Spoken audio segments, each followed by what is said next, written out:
Hello दोस्तों, चेतना care academy Pratapgarh के online platform पर आप सभी का स्वागत और अभिनंदन। मैं हूं अर्जुन प्रजापत और मैं आपके लिए लेके आया हूं जनरल साइंस के कुछ महत्वपूर्ण टॉपिक्स। जी हाँ, आज हम जनरल साइंस के कुछ महत्वपूर्ण टॉपिक के बारे में अध्ययन करेंगे और पहला मेरा टॉपिक रहेगा कोशिका या सेल।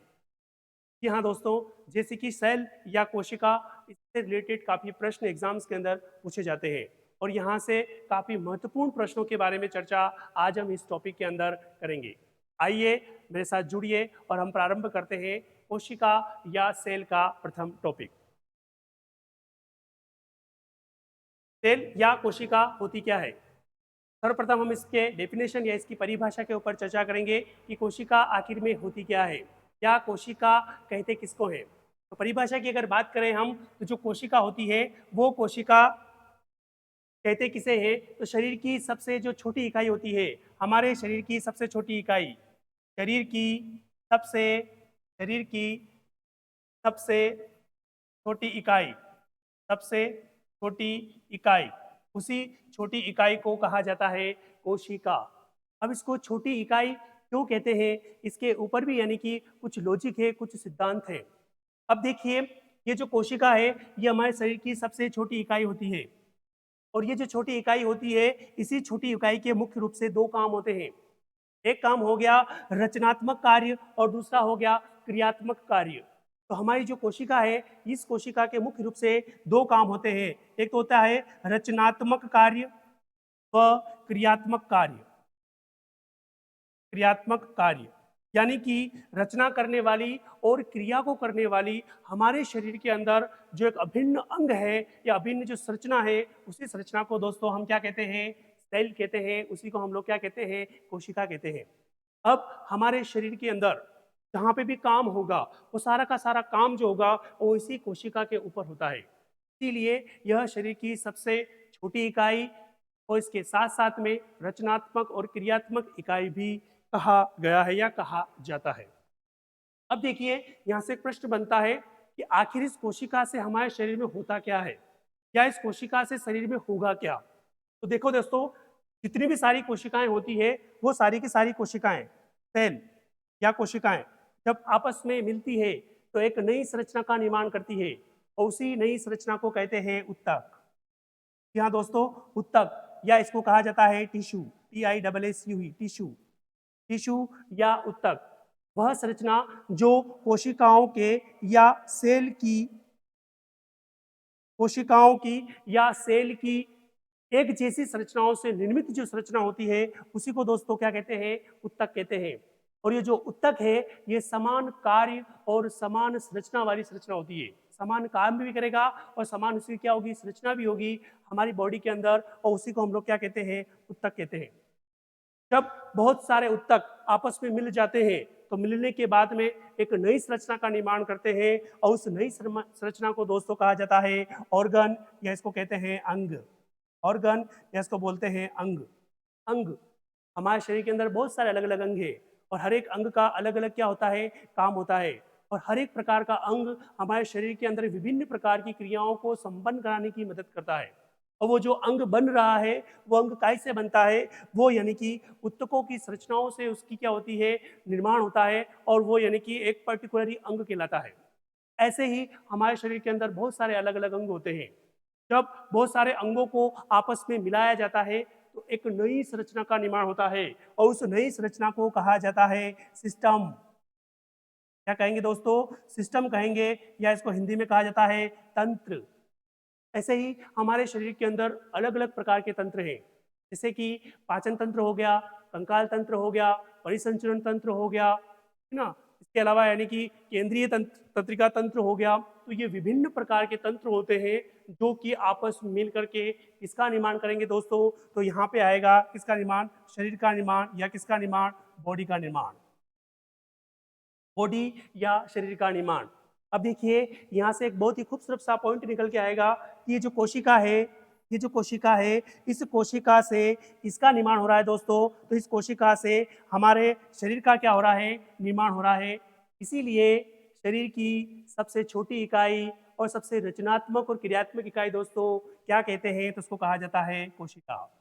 ये इसके ऊपर यानी कि साइंटिफिकली या प्रकार सैद्धांतिक रूप से यानी कि इसका डेफिनेशन है। क्योंकि इसको क्यों कहा गया है, क्योंकि एक कोशिका है जब मिलेगी तो उत्तक का निर्माण होगा, उत्तक से अंग बनेंगे, अंग से तंत्र बनेंगे और तंत्र से किसका निर्माण होगा, शरीर का निर्माण होगा।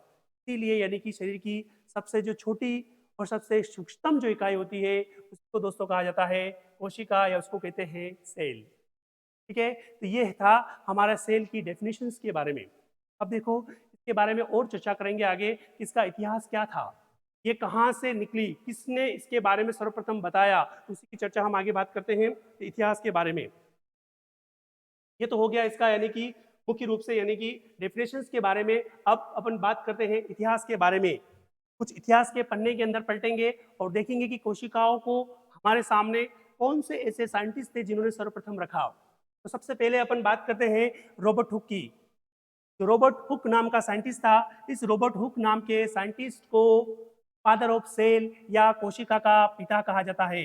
कोशिका का पिता, कोशिका का पिता क्यों कहते हैं, क्योंकि सर्वप्रथम इन्हीं रॉबर्ट हुक साहब ने सन 1965 के अंदर 1965 के अंदर सन 1965 में एक मृत कोशिका को माइक्रोस्कोप के अंदर देखा था। मरी हुई कोशिका है। ऐसी कोशिका देखी थी इन्होंने देखी थी मृत कोशिका। तो मृत कोशिका के बारे में सर्वप्रथम जानकारी देने वाले जो साइंटिस्ट थे उस साइंटिस्ट का नाम है रॉबर्ट हुक। कौन से सन में दिया था, तो सन 1665, सॉरी करेक्शन कर लीजिए, सन 1665 के अंदर इन्होंने यानी कि क्या दिया था, यानी कि बताया था कि ये जो कोशिका होती है ये कोशिका किस प्रकार की दिखती है। और इन्होंने यानी कि कोशिका के बारे में जो जानकारी दी थी सर्वप्रथम लोगों के सामने, तो व्यक्त किया था मधुमक्खी के छत्ते के समान। के समान मधुमक्खी, जो मधुमक्खी होती है उस मधुमक्खी का जो छत्ता होता है उस छत्ते के समान यानी कि इसकी क्या दिखी थी, संरचना दिखी थी। और उन्होंने बताया था कि ये जो मरी हुई कोशिका है वो इस प्रकार से प्रयोग क्या होती है, दिखती है। क्लियर। तो सर्वप्रथम हमारे सामने कोशिका को रखने का श्रेय किसको जाता है, तो रॉबर्ट हुक को जाता है। इसलिए रॉबर्ट हुक को कोशिका का पिता या कोशिका का जनक के नाम से भी जाना जाता है। नेक्स्ट बात करते हैं अपन, इसी क्रम में एक और साइंटिस्ट आए थे जिनका नाम था एंटिन वॉन ल्यूवेनहॉक। ये जो एंटिन वॉन ल्यूवेनहॉक साहब थे, इन्होंने सर्वप्रथम जिस कोशिका के बारे में अध्ययन किया था वो किसी का कोशिका थी, लिविंग सेल। लिविंग सेल यानी कि सर्वप्रथम इन्होंने यानी कि जीवित कोशिका के ऊपर जानकारी प्रदान करी थी। जीवित कोशिका, जीवित कोशिका का श्रेय जिस साइंटिस्ट को जाता है उस साइंटिस्ट का नाम है दोस्तों, क्या नाम है, एंटिन वॉन ल्यूवेनहॉक। ये जो साइंटिस्ट थे जिन्होंने सर्वप्रथम जीवित कोशिका के बारे में हम सभी को यानी कि अवगत कराया था। अगला बात करते हैं साइंटिस्ट का इसी क्रम में, स्लाइडेन एंड स्वान। ये जो दो साइंटिस्ट थे, इन साइंटिस्टों ने कोशिका सिद्धांत का प्रतिपादन किया था। वेरी वेरी इंपॉर्टेंट, और काफी बार यानी कि ये प्रश्न यानी कि एग्जाम्स के अंदर पूछा गया है कि कोशिका सिद्धांत का प्रतिपादन किसने किया था। तो ये जो दो साइंटिस्ट थे जिन्होंने कोशिका सिद्धांत, कोशिका का जो सिद्धांत था उस सिद्धांत के बारे में जानकारी देने का श्रेय पूर्ण रूप से किस साइंटिस्ट को जाता है, तो दो साइंटिस्ट थे, एक का नाम था स्लाइडेन और दूसरे का नाम था स्वान। अब ये कोशिका सिद्धांत होता क्या है, इन्होंने बताया था कि अगर मान लीजिए कोई कोशिका है तो वो अपने ही समान एक नई प्रतिलिपि को क्या करती है, बनाती है। और अपने ही समान जो प्रतिलिपि को बनती है या अपने समान कोशिकाओं का निर्माण करती है, या कोशिकाओं का जो निर्माण होता है वो अपने ही समान कोशिका की वजह से होता है। और कोशिका एक या दो, दो से चार, चार से आठ अनेक भागों के अंदर विभाजित हो जाती है। इसके बारे में सर्वप्रथम जानकारी जो बताई थी वो यानी कि इस स्लाइडेन एंड स्वान नाम के साइंटिस्ट ने दिया था। और इसी को हम लोग दोस्तों कहते हैं कोशिका का सिद्धांत। तो कोशिका का सिद्धांत का प्रतिपादन इन्हीं स्लाइडेन एवं स्वान नाम के साइंटिस्ट द्वारा किया गया था। नेक्स्ट प्रश्न जो काफी आजकल एग्जाम्स के अंदर पूछा जाता है कि भारत का ऐसा कौन सा साइंटिस्ट है या भारत का ऐसा कौन सा वैज्ञानिक है जिन्होंने कोशिका के बारे में काफी ज्यादा मात्रा के अंदर रिसर्च करी थी और काफी ज्यादा मात्रा के अंदर यानी कि जानकारी प्रदान करी थी। तो हमारे भारतीय एक साइंटिस्ट हैं जिन्होंने यानी कि कोशिका के बारे में काफी जानकारी प्रदान करी थी, और साइंटिस्ट का नाम है A.K. शर्मा। ये जो A.K. शर्मा साहब थे, इन्होंने मुख्य रूप से भारतीय कोशिका विज्ञान के पिता के नाम से इनको यानी कि जाना जाता है। ये काफी महत्वपूर्ण प्रश्न है और वेरी वेरी इंपॉर्टेंट है। क्योंकि भारत से रिलेटेड है, इसलिए यानी कि ये प्रश्न काफ़ी एग्जाम्स के अंदर पूछा गया है कि भारतीय कोशिका विज्ञान के जनक या पिता किसे कहते हैं। तो साइंटिस्ट का नाम आपको याद रखना है दोस्तों, उसका नाम है A.K. शर्मा। A.K. शर्मा साहब को भारतीय विज्ञान कोशिका के पिता के नाम से यानी कि जाना जाता है। ये कुछ महत्वपूर्ण यानी कि साइंटिस्ट थे जिन्होंने अलग अलग प्रकार से अपने अलग अलग समय के दौरान यानी कि कोशिका के बारे में जानकारी विस्तृत हम लोगों के सामने प्रदान करी। तो इसमें से मुख्य रूप से बात याद रखने वाला जो पॉइंट है, एक तो है रॉबर्ट हुक, जिसे कोशिका का पिता भी कहा जाता है या कोशिका का जनक भी कहते हैं। सन 1665 के अंदर इन्होंने मृत कोशिका के बारे में सर्वप्रथम यानी कि जानकारी प्रदान करी थी, और जिस जानकारी दी थी वो मधुमक्खी के छत्ते के समान इनको प्रतिलिपि दिखी थी, और उसी को इन्होंने क्या कहा था, एक सिंगल सेल कहा था या मरी हुई कोशिका कहा था। लिविंग कोशिका के बारे में जानकारी प्रदान करी थी anti von Leeuwenhoek. Anti von Leeuwenhoek नाम के साइंटिस्ट ने सर्वप्रथम जीवित कोशिका को क्या किया था, देखा था। तीसरे नंबर पर आता है स्लाइडेन एवं स्वान। इन्होंने कोशिका का सिद्धांत प्रतिपादित किया था, और इन्होंने ही बताया था कि कोशिका दो से अधिक भागों में विभाजित होती है और अपने ही समान नई प्रतिलिपि का क्या करती है, निर्माण करती है, नई प्रतिलिपि को बनाती है। था आपने भारतीय कोशिका विज्ञान के पिता जो कि A.K. शर्मा को कहा जाता है। ये कुछ इतिहास के पन्ने थे जो कोशिका से रिलेटेड टॉपिक एग्जाम्स के अंदर काफी मात्रा के अंदर पूछे जाते हैं। नेक्स्ट बात करते हैं हम, अगला आता है कोशिका की संरचना। अब देखो कोशिका की संरचना होती क्या है या कोशिका अंदर से दिखती कैसी है।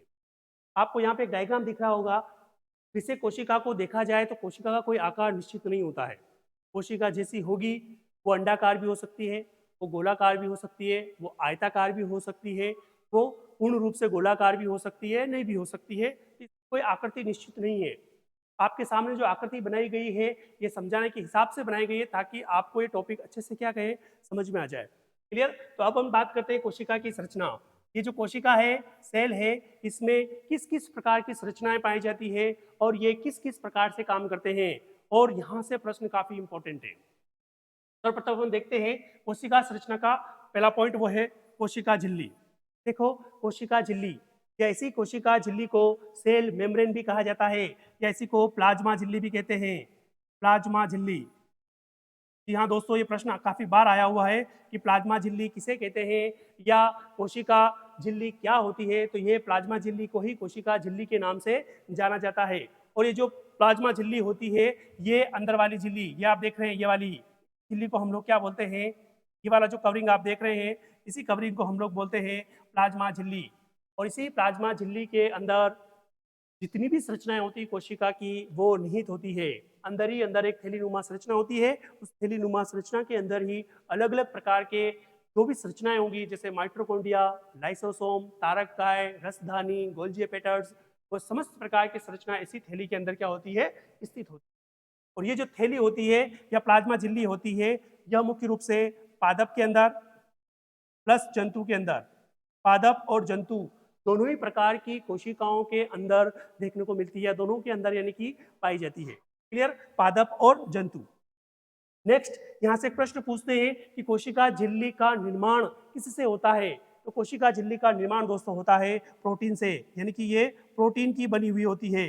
प्रोटीन की बनी हुई होती है, प्रोटीन प्रोटीन का यानी कि ये निर्मित होती है, और ये एक प्रकार की थैली होती है जिसके अंदर समस्त प्रकार की संरचनाएं यानी कि स्थित होती है। यह पादप व जंतु दोनों ही के अंदर पाई जाने वाली संरचना होती है।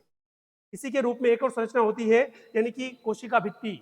अब ये कोशिका भित्ति क्या होती है, या कोशिका भित्ति कहते हैं किसको है, इसका टॉपिक है। इसी के अंदर देखिए, ये जो बाहर वाली संरचना आप देख रहे हैं,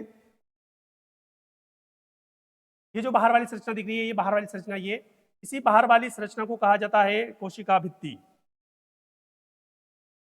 तो ये जो कोशिका भित्ति होती है, यह कोशिका भित्ति, इसी को हम लोग कहेंगे कोशिका भित्ति। कोशिका भित्ति, कोशिका भित्ति।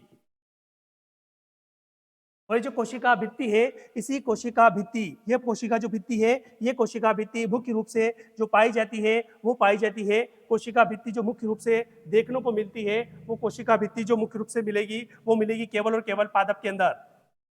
पादप की जो कोशिका होगी, उसी पादप की कोशिका के अंदर जो भित्ति पाई जाती है उसे अपन बोलते हैं कोशिका भित्ति।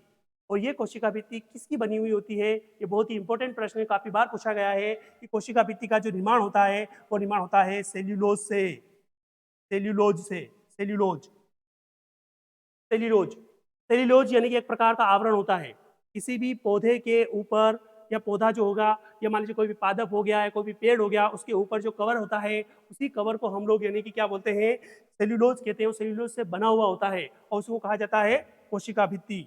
और यह जो कोशिका भित्ति है, यही कोशिका भित्ति इसको आकार और सपोर्ट देने का काम करती है पादप को, ताकि यानी कि वो पादप कहीं से टूटे नहीं, फटे नहीं, या उसको किसी प्रकार से नुकसान नहीं हो, या उसके अंदर जो कोशिका है वो कोशिका हमेशा कैसी रहे, सुरक्षित रहे। इसके लिए ये हार्ड पार्टिकल्स होता है, हार्ड एक आवरण होता है जो कि यानी कि बाहर की तरफ होता है, और ये मुख्य रूप से पाया जाता है केवल और केवल पादप कोशिका के अंदर। और ये किससे बना हुआ होता है दोस्तों? ये बना हुआ होता है सेल्यूलोज से, सेल्यूलोज से बना हुआ होता है।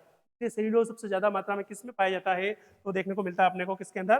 पादप के अंदर। ठीक है, ये दो प्रकार के पॉइंट आते हैं जो झिल्ली से रिलेटेड यानी कि अपने को पूछे जाते हैं। एक आता है कोशिका झिल्ली, को प्लाज्मा झिल्ली भी कहते हैं या सेल मेम्ब्रेन भी कहते हैं। ये पादप और जंतु दोनों के अंदर पाई जाती है और प्रोटीन से क्या होती है, बनी हुई होती है। सेकंड नंबर पे आता है कोशिका भित्ति, जो कि मुख्य रूप से पादप के अंदर ही पाई जाती है, और यानी ये बाहर का आवरण होती है और कोशिका को सुरक्षा प्रदान करने का काम करती है। और इसका जो निर्माण होता है दोस्तों वो कैसे होता है? वो होता है सेल्यूलोज से, यानी कि ये बनी हुई होती है। दूसरा ये है कि ये जो कोशिका झिल्ली सेल मेम्ब्रेन है, इसके बहुत ही महत्वपूर्ण यानी कि विशेषता होती है। और इसकी जो महत्वपूर्ण विशेषता होती है, वो महत्वपूर्ण विशेषता कौन सी होती है कि यानी कि ये जो कोशिका झिल्ली होती है, ये कोशिका झिल्ली अर्ध पारगम्य प्रकार की होती है। बहुत ही इंपॉर्टेंट, अर्ध पारगम्य, अर्ध पारगम्य, अर्ध पारगम्य। अर्ध पारगम्य का मतलब क्या होता है? यानी कि सेमी परमिबियल झिल्ली, अर्ध पारगम्य, अर्ध पारगम्य। अर्ध पारगम्य का मतलब होता है सेमी परमिबियल झिल्ली। देखो अब सेमी परमिबियल या अर्ध पारगम्य क्या होता है? जैसे दो कोशिकाएं हैं, सपोज मान लीजिए एक कोशिका ये है, एक कोशिका ये है। अब इस कोशिका के अंदर यानी कि विभिन्न प्रकार के पदार्थ भरे हुए होंगे, इसके अंदर भी होंगे। अब इसके ऊपर क्या हो गया, बाहर की तरफ ये हो गया आवरण, हम बोल रहे हैं क्या? कोशिका झिल्ली। अब इसकी एक विशेषता ये होती है कि इस कोशिका झिल्ली के अंदर केवल और केवल कुछ महत्वपूर्ण प्रकार के पदार्थ होंगे, वही इस महत्वपूर्ण प्रकार के पदार्थ इस झिल्ली से आर पार हो सकते हैं या इससे बाहर की तरफ निकल सकते हैं। जितना भी पदार्थ यहाँ पे भरा हुआ है, ये सारा का सारा पदार्थ कभी भी यानी कि इस झिल्ली को क्रॉस करके बाहर की तरफ नहीं निकलता है। केवल और केवल कुछ महत्वपूर्ण पदार्थ होते हैं, वही महत्वपूर्ण पदार्थ इस यानी कि कोशिका झिल्ली से यानी कि निकल करके दूसरी झिल्ली तक पहुंचते हैं, यानी कि सेलेक्टिव पदार्थ। और सेलेक्टिव पदार्थ में सबसे इंपॉर्टेंट होता है एक तो जल और दूसरा होता है ग्लूकोज। अगर मान लीजिए ये ए नाम की यानी कि कोशिका है और ये बी नाम की कोशिका है, तो अगर मान लीजिए ग्लूकोज की आवश्यकता है, तो ये कोशिका इसको क्या करेगी? ग्लूकोज ट्रांसपोर्ट करेगी। तो ग्लूकोज ट्रांसपोर्ट किस प्रकार से करेगी? तो वो अर्ध पारगम्य झिल्ली की विशेषता होती है, उसके आधार पर यहाँ से जो कण होंगे वो बाहर की तरफ क्या हो जाएंगे? मूव हो जाएंगे दोस्तों, और यानी कि दूसरी कोशिका तक यानी कि पहुंच जाएंगे।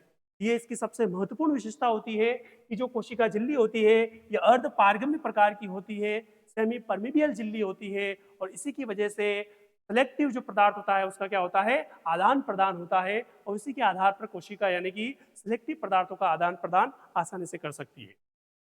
ये था कोशिका की संरचना का पहला, कोशिका झिल्ली, और दूसरा पॉइंट था इसका कोशिका भित्ति, जो कि पादपों के अंदर देखने को मिलती है। क्लियर? ये दो प्रकार के पॉइंट हमने इसके अंदर देखे। अगली बात करते हैं अपन केंद्रक की। केंद्रक या इसको हम कहते हैं न्यूक्लियस। तो न्यूक्लियस के नाम से भी जाना जाता है या इसको केंद्रक के नाम से भी जाना जाता है। केंद्रक, केंद्रक की खोज कौन से साइंटिस्ट ने करी थी? इसके बारे में भी प्रश्न काफी एग्जाम्स के अंदर पूछा गया है। तो साइंटिस्ट का नाम है Robert brown. Robert brown, Robert brown नाम का साइंटिस्ट था जिसने सर्वप्रथम कोशिका के अंदर केंद्रक की क्या करी थी? खोज करी थी।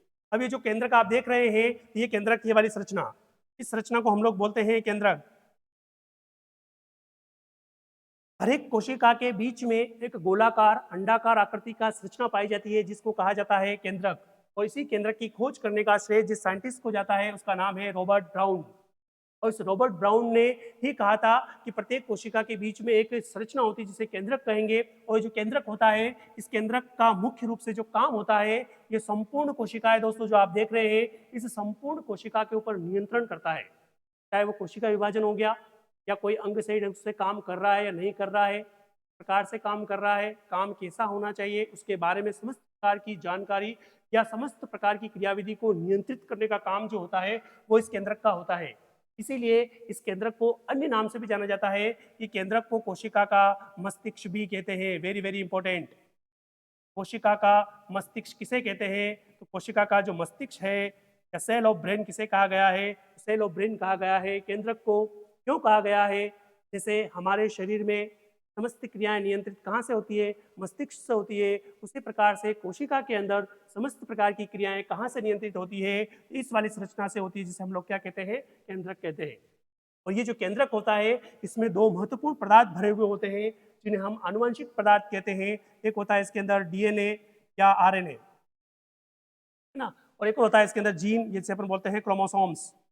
इनका पदार्थों को स्टोर करने का काम भी कौन करता है? ये केंद्रक ही करता है। ये केंद्रक के अंदर ही यानी कि ये पदार्थ स्थित होते हैं। क्लियर? तो कोशिका का मस्तिष्क किसे कहेंगे? तो वो हो गया केंद्रक। खोज करने का श्रेय किसको जाता है? रॉबर्ट ब्राउन को। और इसके अंदर क्या भरा हुआ होता है? तो डीएनए, और दूसरा क्या भरा होता है? आरएनए भरा हुआ होता है। एक और महत्वपूर्ण प्रश्न यहाँ से प्रश्न पूछते हैं कि यानी कि जो केंद्रक है, इस केंद्रक के अंदर एक महत्वपूर्ण पदार्थ भरा हुआ होता है। ये महत्वपूर्ण पदार्थ, इस पदार्थ का नाम क्या है? वेरी वेरी इंपॉर्टेंट, काफी बार प्रश्न आया हुआ है। केंद्रक के अंदर पाए जाने वाले तरल पदार्थ को क्या कहा जाता है? इस तरल पदार्थ को कहा जाता है न्यूक्लियोप्लाज्म। न्यूक्लियोप्लाज्म। न्यूक्लियोप्लाज्म का मतलब होता है यानी कि केंद्रक। न्यूक्लियस का मतलब क्या होता है? केंद्रक। और प्लाज्म का क्या मतलब क्या होता है? द्रव। यानी कि केंद्रक के अंदर पाए जाने वाले द्रव को न्यूक्लियोप्लाज्म कहते हैं, या उसको यानी कि अपन क्या कहेंगे? यानी कि केंद्रक द्रव भी कहेंगे। केंद्रक द्रव, या इसको हिंदी में अपन कहेंगे केंद्रक द्रव। केंद्रक द्रव। और यही केंद्रक द्रव जो कोशिका विभाजित होती है तो इसमें अपनी महत्वपूर्ण यानी कि भूमिका निभाता है। और इसी की वजह से कोशिका एक से दो भागों के अंदर क्या हो जाती है? या अपनी मातृ कोशिका जो होती है वो पुत्री कोशिका के अंदर विभाजित हो जाती है। तो ये कोशिका द्रव काफी ज्यादा यानी कि महत्वपूर्ण होता है। ये द्रव महत्वपूर्ण होता है जिसे अपन बोलते हैं न्यूक्लियोप्लाज्म, या इसको अपन कहेंगे केंद्रक द्रव। नेक्स्ट, इसी संरचना के अंदर अपन देखते हैं केंद्रिका। केंद्रिका, या इसको न्यूक्लियोलस के नाम से भी यानी कि जाना जाता है। न्यू न्यूक्लियोलस के नाम से भी जानते हैं, केंद्रिका भी कहते हैं। अब देखो दोस्तों, ये जो अंदर की संरचना आप देख रहे हैं, ये तो अपन ने देखा अभी, ये तो अपन ने देखा केंद्रक। ये वाली जो संरचना थी इसे अपन कहते हैं केंद्रक। उस केंद्रक के अंदर वाली जो संरचना आप देख रहे हैं ये वाली, इस केंद्रक के अंदर वाली संरचना इसे अपन कहेंगे केंद्रिका। क्या कहेंगे? केंद्रिका कहेंगे। केंद्रिका। कोई जो केंद्रिका होती है, ये केंद्रिका केंद्रक के अंदर स्थित होती है। केंद्रक के अंदर स्थित होती है। केंद्रक के अंदर, केंद्रक के अंदर यानी कि पाई जाने वाली संरचना को कहते हैं केंद्रिका। और ये केंद्रिका भी यानी कि आनुवांशिक जो पदार्थ होता है, आनुवांशिक पदार्थ, आनुवांशिक पदार्थ, उस आनुवांशिक पदार्थ को स्टोर करने का काम करती है। और कोशिका के विभाजन में भी इसी केंद्रिका का एक अहम क्या होता है? रोल होता है। ठीक है, तो अपने को बात याद रखने वाली पॉइंट ये है कि केंद्रक के अंदर पाए जाने वाली संरचना को क्या कहते हैं? तो उसका नाम है केंद्रिका। नेक्स्ट, इसी के अंदर देखते हैं माइटोकॉन्ड्रिया। वेरी वेरी इंपॉर्टेंट, काफी प्रश्न यानी कि इस माइटोकॉन्ड्रिया से यानी कि पूछे जाते हैं। माइटोकॉन्ड्रिया होता क्या है? माइटोकॉन्ड्रिया का अगर अपन देखेंगे तो माइटोकॉन्ड्रिया आपको संरचना दिख रही है टेढ़ी मेढ़ी है, ये देखिए ये वाली संरचना आपको दिख रही है, इसे अपन कहते हैं माइटोकॉन्ड्रिया। ये वाली संरचना आप देख रहे हैं माइटोकॉन्ड्रिया, ये वाली संरचना आप देख रहे हैं माइटोकॉन्ड्रिया। यानी कि किसी भी कोशिका के अंदर जूते जैसी आकार की संरचना, वेरी वेरी इंपॉर्टेंट, जूते के समान आकृति वाली संरचना, जूते के समान, इस प्रकार से जूता होता है अपना, उसी के आकार की आकृति पाई जाती है और उसी आकृति को अपन कहते हैं माइटोकॉन्ड्रिया। और जो माइटोकॉन्ड्रिया होती है इसके अंदर ये देखो आप, ये कुछ टेढ़ी मेढ़ी संरचनाएं देखने को मिल रही है। ये भी प्रश्न काफी बार पूछा गया है। ये जो माइटोकॉन्ड्रिया है इसमें जो टेढ़ी मेढ़ी संरचनाएं है, इन टेढ़ी मेढ़ी संरचनाओं को क्या कहते हैं दोस्तों? हाँ, ये जो टेढ़ी मेढ़ी संरचनाएं होती है इन टेढ़ी मेढ़ी संरचनाओं को कहा जाता है क्रिस्टी। क्रिस्टी बहुत सारी बार प्रश्न पूछा गया है, क्रिस्टी किसमें निहित होते हैं, किसमें पाए जाते हैं? ये जो क्रिस्टी होते हैं, ये क्रिस्टी मुख्य रूप से किसके अंदर पाए जाते हैं? ये पाए जाते हैं माइटोकॉन्ड्रिया के अंदर। माइटोकॉन्ड्रिया के अंदर टेढ़ी मेढ़ी जो संरचना होती है उस टेढ़ी मेढ़ी संरचना को क्रिस्टी कहा जाता है, क्रिस्टी। अब ये जो माइटोकॉन्ड्रिया है इसका मुख्य रूप से काम क्या होगा? इसका जो मुख्य रूप से जो काम होता है वो काम होता है श्वसन की प्रक्रिया को संपूर्ण करना। श्वसन, श्वसन की जो प्रक्रिया होती है वो श्वसन की प्रक्रिया इस यानी कि ये जो माइटोकॉन्ड्रिया है ये श्वसन की प्रक्रिया होती है इसमें क्रेब चक्र में, क्रेब चक्र। ये प्रश्न भी पूछा गया है कि क्रेब साइकिल कहाँ पर पाया जाता है, तो क्रेब साइकिल मिलता है कहाँ पर, इस माइटोकॉन्ड्रिया के अंदर। तो ये जो क्रेब साइकिल होता है इसी क्रेब साइकिल की वजह से या इसी के कारण की वजह से इसमें 38 एटीपी अणुओं का निर्माण होता है, 38 एटीपी अणुओं का निर्माण होता है, 38 एटीपी।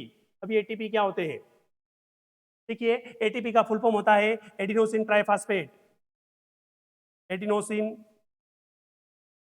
ट्राइफॉस्फेट, एडिनोसिन ट्राइफॉस्फेट, ये होता है एटीपी का पूरा नाम, एडिनोसिन ट्राइफॉस्फेट। और इसी एडिनोसिन ट्राइफॉस्फेट जो ये बनेगा वो ग्लूकोज, ग्लूकोज का क्या करेगा, निर्माण करेगा।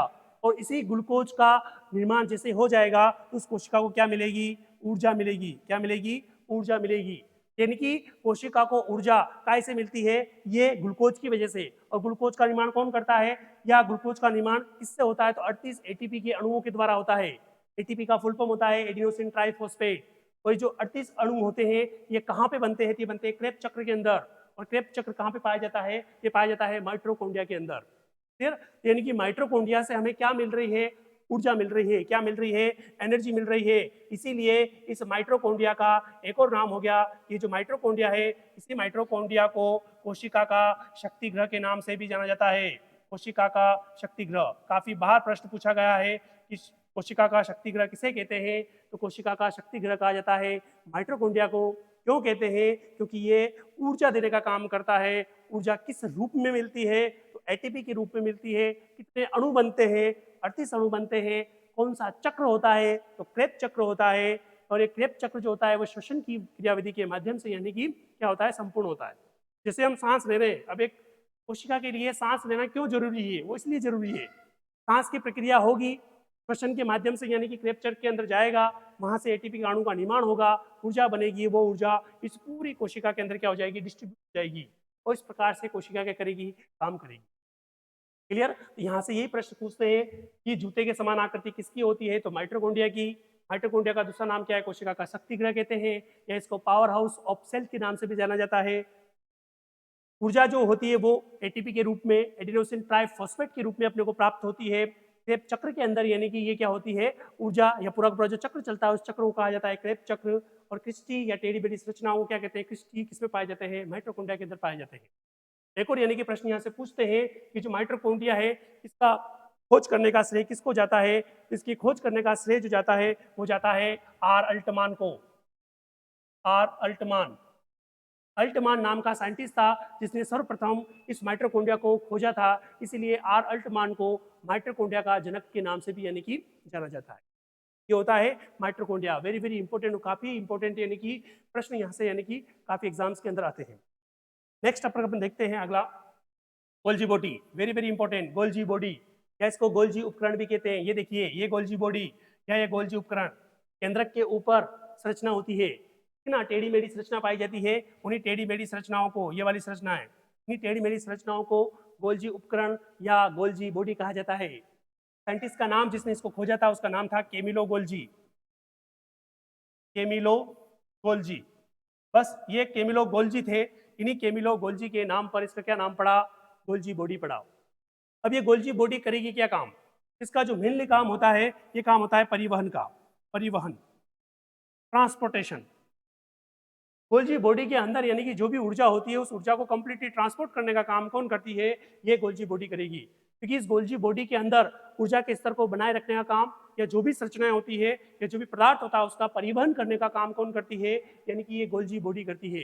जहाँ जहाँ पे भी यानी कि परिवहन की कमी महसूस होगी, किसी भी चीज की रिक्वायरमेंट होगी, गोल्जी बॉडी तुरंत प्रभाव से उस कमी को क्या कर देती है, पूरा कर देती है। जो भी पदार्थ की आवश्यकता होगी कोशिका को, उसके परिवहन के लिए मुख्य रूप से यानी कि ये जो गोल्जी बॉडी होगी वो क्या करती है, हेल्प करती है। केंद्रक के ऊपर नलिकाकार रूप में यानी कि ये संरचनाएं होती है जो कि मुख्य रूप से परिवहन का काम करती है, परिवहन का काम। खोजकर्ता कौन थे, साइंटिस्ट का नाम था कैमिलो गोल्गी, और कैमिलो गोल्जी के नाम से इसका नाम पड़ा गोल्जी उपकरण, या इसको कहते हैं गोल्जी बॉडी। नेक्स्ट अगली जो संरचना है अपनी वो है रसधानी, वेकल्स। वेक्यूल्स जो होते हैं रसधानी, छोटी छोटी नलिकाकार संरचना होती है, जैसे ये नलिकाकार संरचना हो गई ऐसे, ऐसे यानी कि संरचनाएं इस पूरी कोशिकाओं के अंदर होती है। और इसका मुख्य रूप से जो काम होता है, रसधानी, रस का मतलब क्या होता है, रस या पानी जैसा पदार्थ, इसमें रस नहीं होता है, इसमें पानी जैसा पदार्थ होता है, या अपन कह सकते हैं वाटर होता है। रसधानी का मेनली जो काम होता है वो काम होता है जल का संग्रहण करना।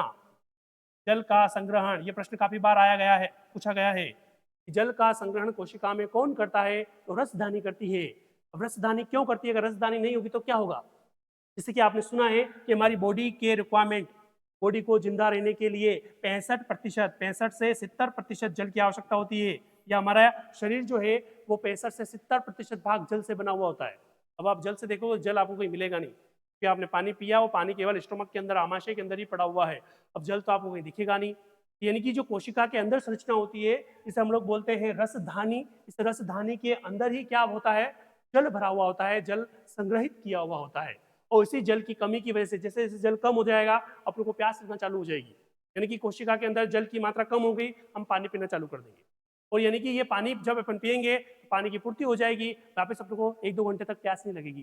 तो हमारे शरीर के अंदर जल का संग्रहण होता है, वो संग्रहण करने का काम कौन करती है, ये रसधानी करती है। और रसधानी में ही यानी कि जल क्या होता है, संग्रहित होता है। और ये अगर समस्त जल की अगर बात करें तो लगभग 65 से 70% भाग यानी कि जल होता है। इसे कहा गया है कि हमारे शरीर के अंदर 65 से 37% जो भाग होता है वो क्या बनाता है, जल बनाता है। रसधानी के अंदर केवल यही इंपॉर्टेंट है कि रसधानी का मेनली काम क्या होता है, कि हमारे शरीर के अंदर जल का संग्रहण करने का क्या करती है, काम करती है। अगली बात करते हैं तारक काय। तारक काय या इसको कहते हैं सेंट्रोसोम। तारक काय या सेंट्रोसोम बहुत ही महत्वपूर्ण, यानी कि ये तारक काय होता है। तारक काय को अगर अपन देखेंगे कोशिका के अंदर तो कहाँ होता है, ये वाली संरचना आप देखिए तारक काय, ये वाला संरचना आप देख रहे तारक काय, ये तारक काय है। और जो तारक काय है इसी को हम सेंट्रोसोम्स कहते हैं। इस तारक काय का सबसे महत्वपूर्ण अगर कोई काम है तो वो काम होता है कोशिका विभाजन। कोशिका विभाजन वेरी वेरी इंपॉर्टेंट, ये प्रश्न काफी बार पूछा गया है। किसी कोशिका के अंदर यदि तारक काय अनुपस्थित है तो क्या होगा, उस कोशिका का विभाजन नहीं होगा। क्लियर, यानी कि कोशिका के विभाजन के लिए सबसे महत्वपूर्ण अगर कोई अंदर संरचना चाहिए तो वो संरचना चाहिए तारक काय। और जो तारक काय होगा तो ही यानी कि कोशिका क्या होगी, अच्छी प्रकार से विभाजित होगी, और उसका विभाजन बहुत ही सुगमता के साथ में यानी कि क्या हो जाएगा, हो जाएगा। यानी कि मात्र कोशिका दो अलग अलग पुत्री कोशिकाओं के अंदर विभाजित हो जाएगी। तो विभाजन के लिए ये जो तारक काय है इसका होना बहुत ही जरूरी। अब यहाँ से एक प्रश्न बनता है ना, कि तारक काय सबसे अधिक शरीर में किस भाग में पाए जाते हैं। तो सबसे ज्यादा अगर देखेंगे मानव शरीर के अंदर तारक काय तो वो अपने को मिलते हैं लीवर के अंदर। लीवर के अंदर, liver very very important, liver. क्योंकि लीवर में आपने सुना होगा या कहीं पढ़ा होगा कि लीवर में पुनरुत्भवन की क्षमता काफी अधिक होती है, काफी ज्यादा होती है। पुनरुत्भवन का मतलब कहीं से कट गया तो लीवर तुरंत प्रभाव से क्या हो जाएगा, तुरंत प्रभाव से बन जाएगा। यानी कि जो हिस्सा कटा है वो हिस्सा वापस क्या हो जाएगा, निर्मित हो जाएगा। इनमें उनमें विभाजन की क्षमता काफी ज्यादा होती है। क्यों होती है, क्योंकि लीवर के अंदर जो कोशिकाएं पाई जाती है उस कोशिका के अंदर तारक काय की जो मात्रा होती है वो काफी ज्यादा तादाद के अंदर होती है। कोई कोशिका अगर मान लीजिए टूट गई, फट गई, वहां से नष्ट हो गई, तो वहीं के आसपास की कोशिका होगी, देखेगी ये हिस्सा टूट गया, तुरंत उसको क्या करेगी, रिपेयर कर देगी, और उसकी संरचना वापस पहले जैसी बन जाएगी। तो पुनरुत्थान की जो क्षमता होती है वो हमारे लीवर के अंदर काफी ज्यादा मात्रा के अंदर पाई जाती है, क्योंकि वहां पे तारक काय सबसे अत्यधिक मात्रा के अंदर होते हैं। दूसरा होता है तारक काय किसके अंदर अनुपस्थित होता है, ठीक है ना, इसके अंदर तो हो गया अधिक, इसके अंदर सबसे अधिक होता है अधिक, इसके अंदर सबसे अंदर क्या रहेगा, अधिक रहेगा। यानी कि लीवर के अंदर तारक काय जो रहेंगे वो सबसे अधिक होंगे।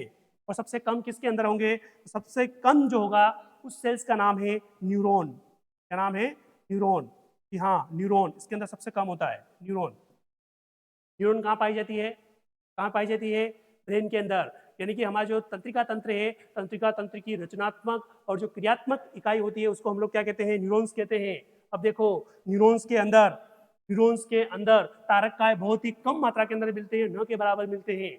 ये आपको काफी बार कहा गया है कि जब भी आप बाइक ड्राइव करें या जब भी आप यानी कि टू व्हीलर चलाएं तो हमेशा हेलमेट का प्रयोग करें। हेलमेट को अपने से क्या होगा, सिर को सपोर्ट प्रदान करेगा, आधार प्रदान करेगा, और जब आप चोट लग जाएगी, आपकी गिर जाएंगे, तो आपकी जो न्यूरॉन्स होंगे वो डैमेज नहीं होंगे। क्योंकि न्यूरॉन्स एक बार अगर डैमेज हो गए तो दोबारा रिपेयर नहीं होते हैं, पुनरुत्थान की क्षमता बिल्कुल भी नहीं होती है। इसलिए व्यक्ति एक्सीडेंट के बाद में या तो तुरंत मर जाएगा, या फिर कोमा के अंदर पहुंच जाएगा, या फिर या याददाश्त उसकी क्या हो जाएगी, खत्म हो जाएगी, या शरीर का कोई ऐसा भाग जो हमेशा के लिए काम करना बंद कर देगा। क्यों, क्योंकि उसमें पुनरुत्थान की क्षमता होती नहीं है। पुनरुत्पादन की क्षमता नहीं होगी तो दोबारा जो न्यूरॉन्स डैमेज हो चुके हैं एक्सीडेंट की वजह से वो दोबारा निर्मित नहीं होंगे। इसकी वजह से न्यूरॉन्स कंप्लीटली काम करना क्या कर देंगे, बंद कर देंगे। ये एक संदेश आपके लिए, जब भी आप गाड़ी को ड्राइव करें हेलमेट का प्रयोग जरूर करें और इस हिस्से को जरूर बचाएं, ताकि आपके शरीर की जो क्रियाविधि है, आपका शरीर का जो काम है वो आसानी से यानी कि सुगमता के साथ में होता रहे। तो ये दो प्रकार की यानी कि संरचना होती है, लीवर और दूसरा होता है न्यूरॉन्स। तो लीवर के अंदर सबसे ज्यादा मात्रा में तारक काय होते हैं, इसलिए पुनरुत्पादन की क्षमता लीवर के अंदर सबसे अधिक होती है। और दूसरा होता है न्यूरॉन्स, इसमें कम होता है क्योंकि इसके अंदर तारक काय बिल्कुल भी यानी कि नहीं पाया जाता है। ठीक है, वेरी वेरी इंपॉर्टेंट, तारक काय कोशिका विभाजन में सबसे महत्वपूर्ण यानी कि रोल प्ले करते हैं। नेक्स्ट बात करते हैं अंतः प्रदव्य जालिका। अंतः प्रदव्य जालिका, देखो जालिका का मतलब क्या होता है, एक स्तंभ, एक के साथ में से पिल्लर नुमा संरचना होती है। देख रहे होंगे आप ये अंतः प्रदव्य जालिका, ये देखो ये पिल्लर बने हुए हैं यहाँ पे, ठीक ना। ऐसे अलग अलग बहुत सारे पिल्लर बने हुए होते हैं पूरी कोशिका के अंदर। अब सपोर्ट मान लीजिए कमरा है, इस कमरे के अंदर अगर मान लीजिए आपको छत डालनी है तो पहले क्या करने, खड़े करने पड़ेंगे पिल्लर।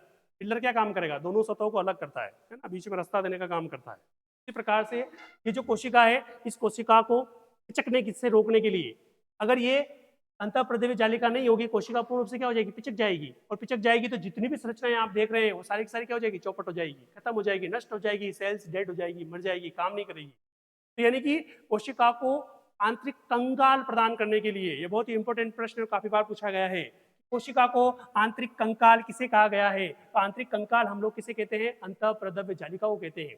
ये स्तंभ रूप में यानी कि ये संरचनाएं होती है और इसको कहा जाता है आंतरिक कंकाल।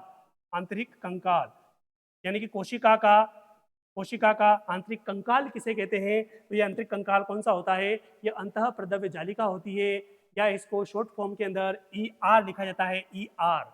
इसकी फुल फॉर्म होती है एंडोप्लाज्मिक रेटिकुलम।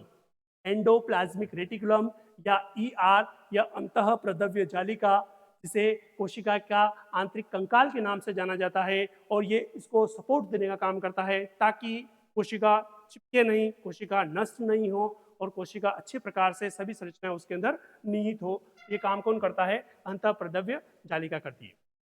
अब ये जो अंतः प्रदव्य जालिका होती है, इसके मुख्य रूप से दो भाग होते हैं।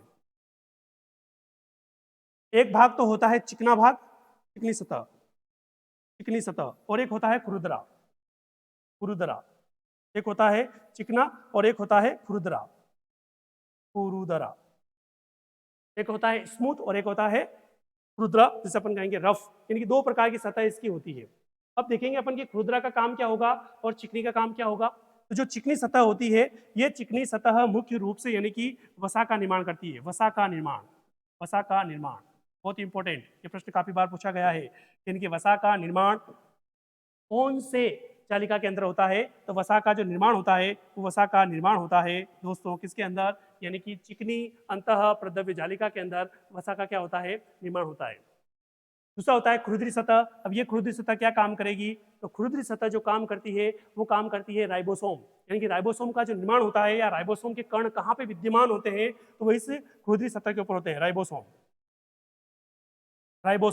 तो राइबोसोम जो होंगे दोस्तों वो कहाँ पे होंगे, इस खुरदरी सतह के ऊपर पाए जाते हैं। जबकि चिकनी सतह बिल्कुल चिकनी होती है, वसा भी चिकना होता है। तो वसा का निर्माण कौन सी सतह करती है, एंडोप्लाज्मिक रेटिकुलम की वो चिकनी सतह करती है। और यानी कि राइबोसोम के कण कहाँ पे विद्यमान होते हैं, तो वो खुरदरी सतह के ऊपर होते हैं। तो इसके अगर एग्जाम डायग्राम अगर अपन देखें, इसका डायग्राम अगर अपन देखेंगे तो डायग्राम इस प्रकार से होता है। जैसे ये सतह आप देख लीजिए, ये सतह, बीच वाली सतह, ये वाली सतह होगी चिकनी, जो कि मुख्य रूप से किसका निर्माण करेगी, वसा का निर्माण करेगी। और ये सतह होगी खुरदरी। खुरदरी का मतलब यहाँ पर राइबोसोम के कण है, छोटी छोटी संरचनाएं होती है जो मुख्य रूप से क्या होती है, राइबोसोम के कण होते हैं, राइबोसोम। इसलिए इस सतह को अपन क्या कहते हैं, खुरदरी सतह के नाम से इसको जाना जाता है। महत्वपूर्ण जो पॉइंट है इसके अंदर, जो एग्जाम पॉइंट ऑफ व्यू से काफी इंपॉर्टेंट है, वो कहलाता है आंतरिक कंकाल। अंतः प्रदव्य जालिका का जो आंतरिक कंकाल होता है इसको आंतरिक कंकाल भी कहते हैं, ताकि यह पूरी कोशिकाओं को एकदम से स्ट्रक्चरली या सपोर्ट देने का काम ये अंतः प्रदव्य जालिका करती है। नेक्स्ट अपन देखेंगे अगला, राइबोसोम। राइबोसोम की जो खोज करने का श्रेय गया था वो गया था पेलेट को। पेलेट नाम के साइंटिस्ट थे, इन पेलेट नाम के साइंटिस्ट ने सर्वप्रथम राइबोसोम्स को यानी कि क्या किया था, खोज किया था। अब ये राइबोसोम क्या होते हैं, शुद्ध प्रोटीन के बने हुए होते हैं, शुद्ध प्रोटीन। शुद्ध प्रोटीन के बने हुए होते हैं, प्रोटीन के बने हुए होते हैं। यानी कि जब भी हमारे शरीर के अंदर प्रोटीन की कमी हो जाएगी तो राइबोसोम ही हमें प्रोटीन की क्या करेंगे, पूर्ति करेंगे। कोशिका कोशिका को आकार देने का काम, टूटी फूटी कोशिकाओं के मरम्मत करने का काम कौन करता है, प्रोटीन करता है। तो प्रोटीन में अगर मान लीजिए किसी भी कोशिका के अंदर कमी हो गई है तो उसकी पूर्ति करने का श्रेय को किसको जाएगा, इस राइबोसोम को जाएगा। इसीलिए ये प्रोटीन के बने हुए होते हैं और प्लस यानी कि शरीर के अंदर प्रोटीन की पूर्ति करते हैं। इसलिए राइबोसोम को प्रोटीन की फैक्ट्री भी कहते हैं। वेरी वेरी इंपॉर्टेंट, प्रोटीन की फैक्ट्री। प्रोटीन की फैक्ट्री किसे कहते हैं, तो कहते हैं किसको, राइबोसोम्स को कहते हैं। राइबोसोम, राइबोसोम जो होते हैं वो प्रोटीन की पूर्ति करते हैं, इसीलिए इसको प्रोटीन की फैक्ट्री के नाम से भी यानी कि जाना जाता है। अभी प्रश्न अगर आपसे पूछ ले कि इनके जो राइबोसोम्स हैं ये कितने प्रकार के राइबोसोम्स होते हैं, तो मुख्य रूप से अगर अपन देखेंगे तो दो प्रकार के राइबोसोम्स होते हैं, ठीक ना। और दो प्रकार के राइबोसोम्स होते हैं, एक होता है 70S टाइप्स का और एक होता है 80S टाइप का। दो प्रकार के यानी कि क्या होते हैं, राइबोसोम्स होते हैं, 70S प्रकार का और दूसरा होता है 80S प्रकार का। यहाँ पे एस का मतलब है सेडिमेंटेशन।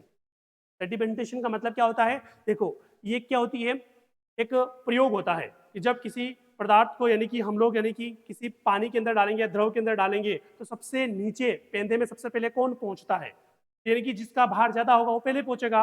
अब देखिए यहाँ पर 80S का भार ज्यादा है इसलिए सबसे पहले जाएगा और सबसे बाद में कौन जाएगा, 70S वाला जाएगा। तो इन दोनों में से बड़ा कौन सा हो गया, 80S वाला हो गया। तो एस यहाँ पर क्या है, सेडिमेंटेशन है।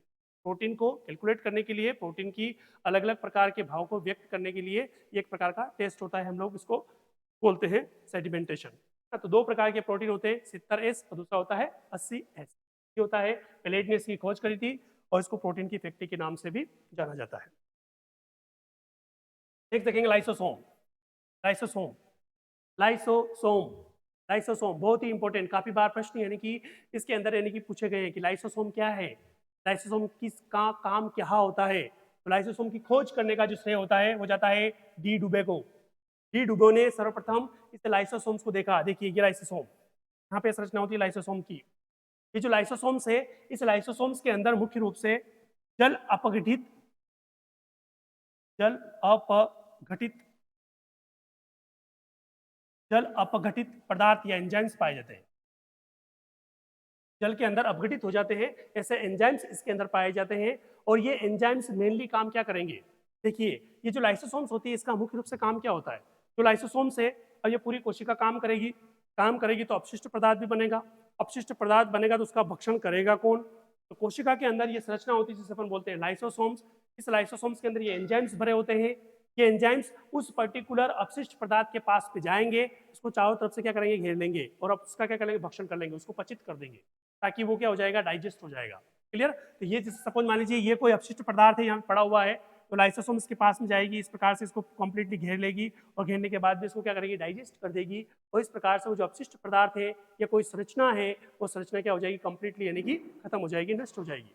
क्योंकि अगर मान लीजिए वो अपशिष्ट पदार्थ या कोई संरचना अंदर से टूट गई है तो धीरे धीरे उसका तादाद बढ़ता जाएगा, तो एक जहरीला प्रभाव पूरी कोशिका के अंदर क्या हो जाएगा, आ जाएगा और कोशिका स्वतः ही समाप्त हो जाएगी। ये इसको रोकने के लिए, जो अपशिष्ट पदार्थ है उसका भक्षण करने के लिए एक संरचना कोशिका के अंदर होती है जिसका नाम है लाइसोसोम। इसीलिए इस लाइसोसोम्स को आत्मघाती थैलियों के नाम से भी जाना जाता है, आत्मघाती थैलियां, ठीक है ना। आत्मघाती जो थैलियां होती है वो कौन सी होती है, वो लाइसोसोम्स होती है। और यही यानी कि एंजाइम्स का स्त्रावण करके हमारी बॉडी में से जो भी अपशिष्ट पदार्थ होता है उस अपशिष्ट पदार्थ का भक्षण कर लेती है और अपशिष्ट पदार्थ को डाइजेस्ट कर लेती है, पचा लेती है। इसलिए इसको अपन बोलते हैं लाइसोसोम्स। अब देखो ये जो लाइसोसोम्स होती है ना, ये लाइसोसोम्स आरबीसी के अंदर नहीं होती है, आरबीसी के अंदर ये नहीं पाई जाती है, नहीं पाई जाती है, नहीं पाई जाती है। क्यों नहीं पाई जाती है, क्योंकि आरबीसी के अंदर यानी कि ये जो आरबीसी है इसके अंदर लाइसोसोम्स मिलेगी नहीं। अब अगर मान लीजिए लाइसोसोम्स मिलेगी नहीं, इसका भक्षण कौन करेगा, अगर कोई कोशिका मर गई, कट गई या ब्लस्ट हो गई तो उसको यानी कि भक्षण करेगा कौन। इसमें मुख्य रूप से यानी कि इसके अंदर कोई भी किसी प्रकार का लाइसोसोम्स नहीं पाया जाता है, तो ये मृत आरबीसी, मृत आरबीसी, जब आरबीसी मर जाएगी तो मरने के बाद में जो आरबीसी होगी, ये आरबीसी कहाँ पहुंचती है, हमारे शरीर के अंदर प्लीहा के अंदर पहुंचती है, प्लीहा, इसे अपन बोलते हैं स्प्लीन ना। स्प्लीन के अंदर जाएगी और वहां पे जाके क्या हो जाएगी, समाहित हो जाएगी। इसीलिए इसी स्प्लीन या इसी प्लीहा को आरबीसी का कब्रिस्तान भी कहा जाता है। वेरी वेरी इंपॉर्टेंट, काफी बार प्रश्न पूछा गया है कि आरबीसी का कब्रिस्तान किसे कहते हैं। तो आरबीसी का कब्रिस्तान कहा गया है किसको, प्लीहा को। आरबीसी का कब्रिस्तान या आरबीसी की कब्र किसे कहते हैं, तो होगी कब्र। क्लियर। तो आरबीसी की जो कब्र होगी वो होगी स्प्लीन, जहां पर मरने के बाद में स्वतः आरबीसी क्या हो जाती है, समाहित हो जाती है। लेकिन अगर मान लीजिए कोई कोशिका है, उस कोशिका के अंदर कोई अपशिष्ट पदार्थ बन रहा है, इसका भक्षण करने का काम कौन करेगा, लाइसोसोम्स करेगा। इसीलिए लाइसोसोम्स को हम क्या बोलते हैं, आत्मघाती थैलिया भी कहते हैं। अब देखो मान लीजिए ये माइटोकॉन्ड्रिया, ये कहीं से टूट गया, फट गया, नष्ट हो गया, काम करना इसने बंद कर दिया। अभी अंदर पड़ा पड़ा क्या करेगा, गंदगी फैलाएगा। अब उस गंदगी को समेटेगा कौन, तो समेटने का काम कौन करता है, लाइसोसोम। अच्छा ये खत्म हो गया, इसको गया पास में गया, इसके चारों तरफ इसको घेर लेगा, इसका क्या करेगा, भक्षण करेगा। इस प्रकार से यानी कि इसका क्या हो जाता है, भक्षण हो जाता है।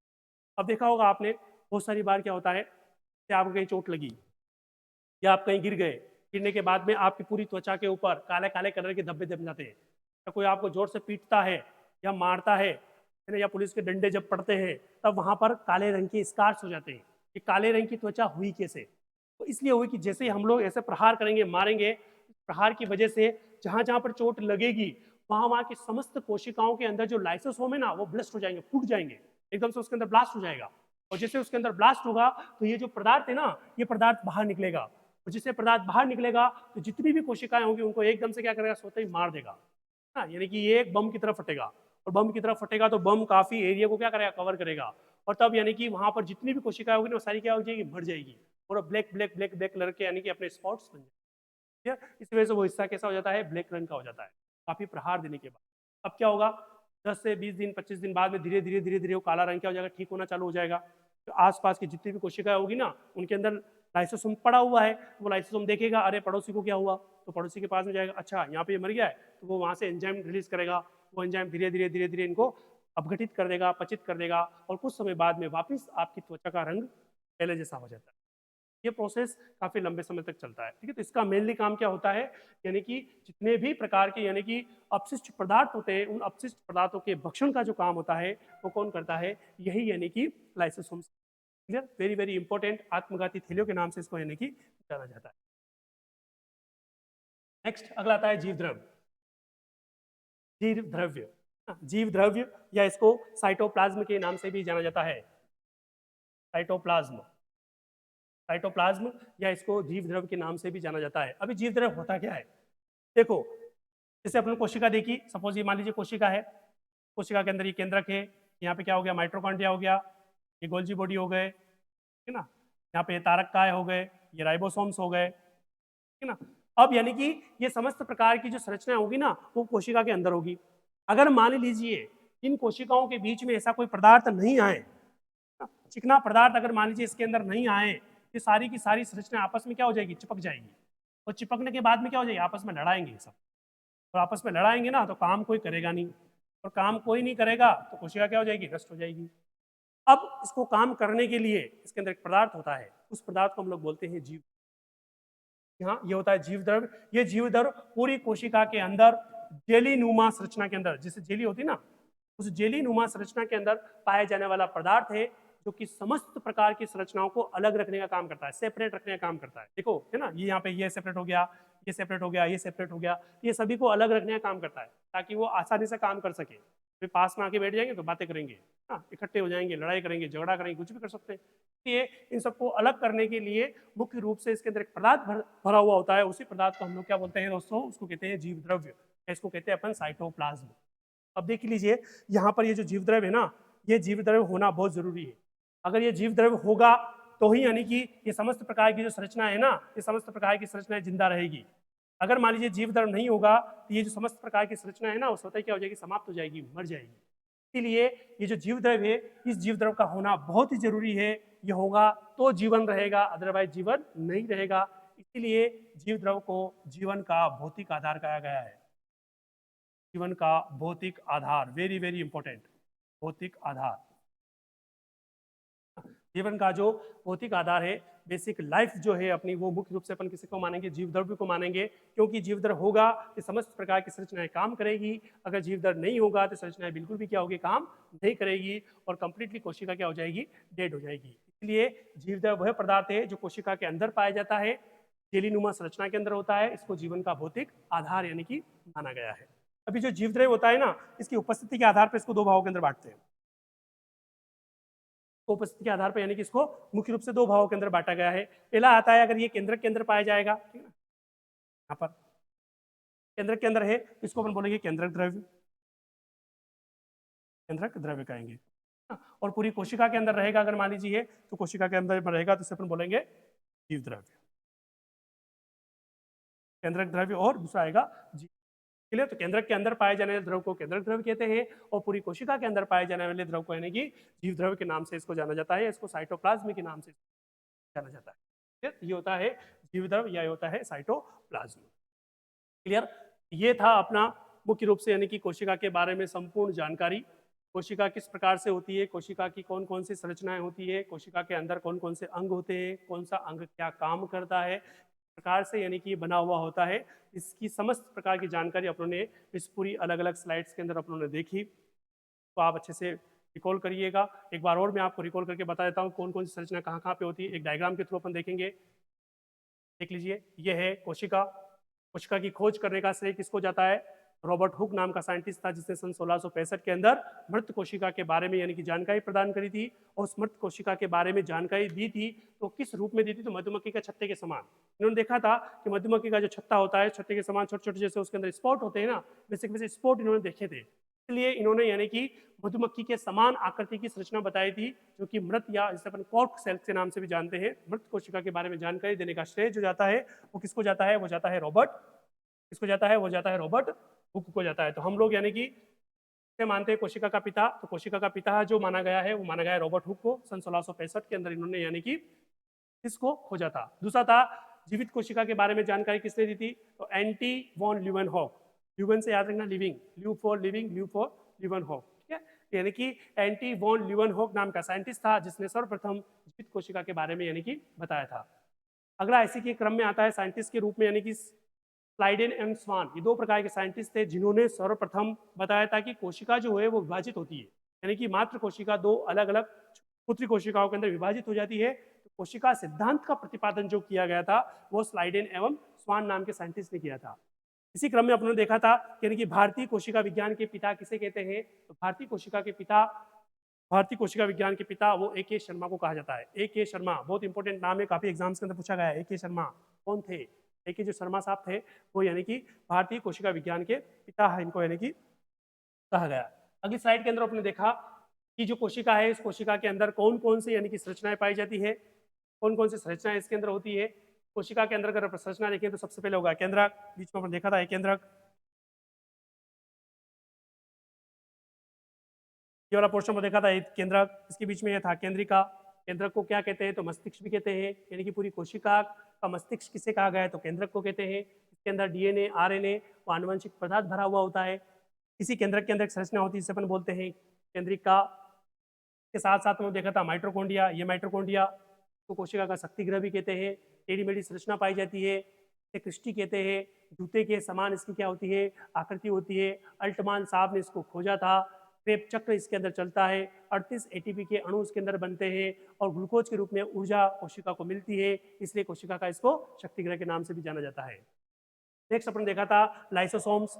ये लाइसोसोम्स को आत्मघाती थैली भी कहते हैं। इसमें जल अपघटित एंजाइम्स पाए जाते हैं। अगर कोई अपशिष्ट पदार्थ बनेगा, ये लाइसोसोम्स उसको क्या करेगी? भक्षण कर देगी, इसलिए लाइसोसोम्स को आत्मघाती थैलियों के नाम से जाना जाता है। डी डुबे नाम का साइंटिस्ट था जिसने इसको सर्वप्रथम। उसके बाद देखा था तारक काय, सेंट्रोसोम्स।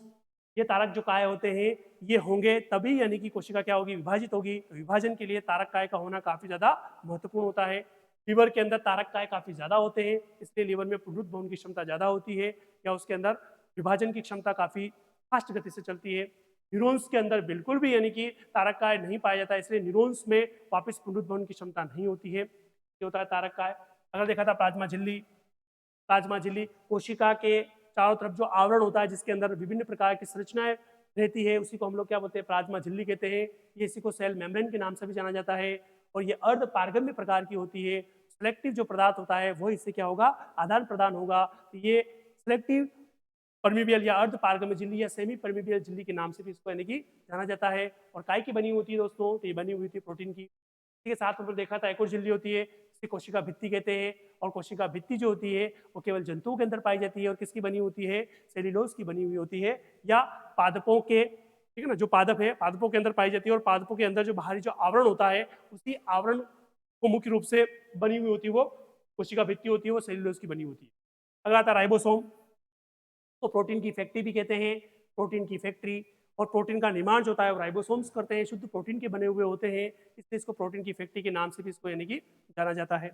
अगला देखा था अपने अंतःप्रद्रव्य जालिका, एंटीप्लाज्मिक रेटिकुलम, ये पूरी कोशिका के ऊपर एक कंकाल, आंतरिक कंकाल होता है जो कि इसको पिचकने से क्या करता है, रोकने का काम करता है। अगर मान लीजिए ये नहीं होगा तो कोशिका पूर्ण रूप से पिचक जाएगी और कोशिका स्वतः ही क्या हो जाएगी, समाप्त हो जाएगी, मर जाएगी। इसलिए ये मुख्य रूप से यानी कि कोशिका के अंदर का जो स्ट्रक्चर है उसको मेंटेन करने का काम करते हैं। दो प्रकार की सतह होती है, एक होती है चिकनी, एक होती है खुरदरी। जो चिकनी सतह होती है वो वसा का निर्माण करती है, और खुरदरी सतह वहाँ पे राइबोसोम के कण विद्यमान होते हैं। अगला देखा था अपने कोशिका द्रव्य, संपूर्ण कोशिका है उसके अंदर एक द्रव, ये इस प्रकार से एक गाढ़ा द्रव पाया जाता है, इसको हम लोग क्या बोलते हैं, तो हम लोग कहते हैं कोशिका द्रव। ये कोशिका द्रव, ये कोशिका द्रव समस्त संरचनाओं को अलग रखने का काम करता है ताकि संरचना अच्छी प्रकार से काम कर सकते हैं, वो आपस में चिपके नहीं और कोशिका डेड नहीं हो, मृत नहीं हो। और इसका होना बहुत जरूरी है, अगर ये होगा तो ही कोशिका अच्छे से काम करेगी, इसलिए इसको जीवन का भौतिक आधार के नाम से भी यानी कि जाना गया है। इसके बाद में अपने देखा था केंद्रिक झिल्ली, केंद्रक के ऊपर पाया जाने वाला जो आवरण होता है उसी को हम क्या बोलते हैं, केंद्रीय झिल्ली के नाम से जानते हैं। केंद्रक कोशिका का मस्तिष्क के नाम से भी इसको यानी कि जाना जाता है। ये आज के हमारा टॉपिक था सेल्स के बारे में। इसी का एक और टॉपिक है, काफ़ी बड़ा टॉपिक है सेल, एक दूसरे पार्ट के अंदर हम लोग वापस आएंगे जिसके अंदर महत्वपूर्ण जितने भी यानी कि पॉइंट प्रश्न होंगे, महत्वपूर्ण यानी कि क्वेश्चंस जो एग्जाम पॉइंट ऑफ व्यू से काफ़ी इंपॉर्टेंट है, उसके बारे में भी हम डिस्कस करेंगे। और कुछ कोशिका विभाजन जो होगा उस कोशिका विभाजन के बारे में भी यानी कि हम अगले पार्ट में यानी कि कंप्लीट करेंगे। आज के क्लास के अंदर यही यानी कि टॉपिक हमारा कोशिका का, यही हम इसको एंड करते हैं। आपको वीडियो कैसा लगे इसको लाइक करिए, सब्सक्राइब करिए, ज़्यादा से ज़्यादा लोगों को आप इसके अंदर जोड़िए, शेयर करिए। तब तक के लिए नमस्कार, थैंक यू, जय हिंद।